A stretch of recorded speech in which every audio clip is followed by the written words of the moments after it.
Today, we are making one of my all-time favorite Southern staples. Actually, we are making Texas all-time favorite staple. It's chicken fried steak, and this is how you fry it to perfection at home.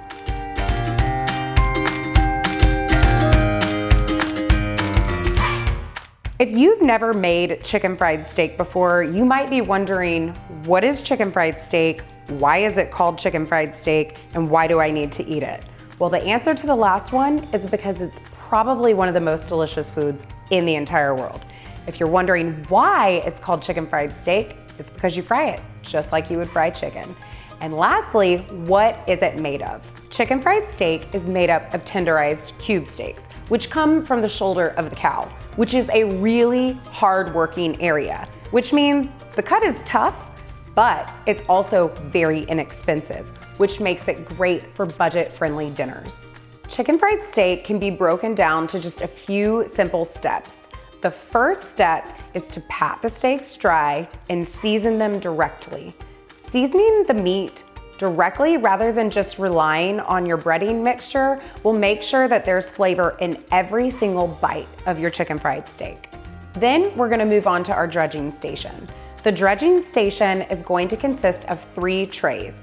The first tray is going to be a seasoned flour mix. This means that we're just adding flour, salt, and pepper. The next tray is going to be our wet mix, and this is gonna consist of milk, eggs, and hot sauce for a little zing. Lastly, we're gonna have a breading tray of seasoned flour, but we're not gonna stop there. We're gonna add some crushed saltines. Crushed saltines are going to give your chicken fried steak extra texture and make it extra crunchy and totally delicious. When it comes to dredging your chicken fried steak, the first thing you're gonna do is add your chicken fried steak to the seasoned flour. Then it'll go for a dip in the milk and egg mixture. And next, it'll go into that mix with those crushed saltine crackers. Meanwhile, we've had our oil heating up. But before we go any further, let's talk about the oil.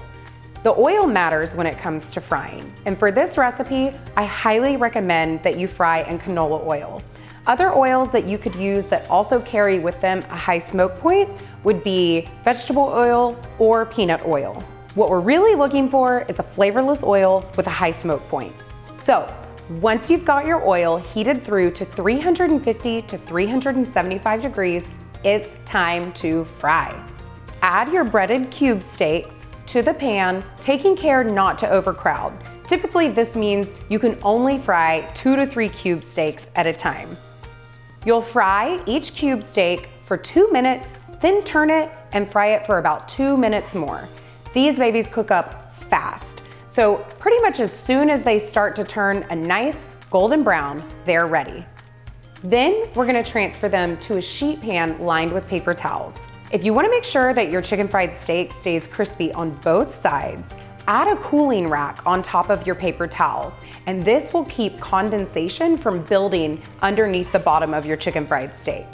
And last, all we have to do is top it off with a homemade country gravy, serve it with a scoop of mashed potatoes, and it's time to eat.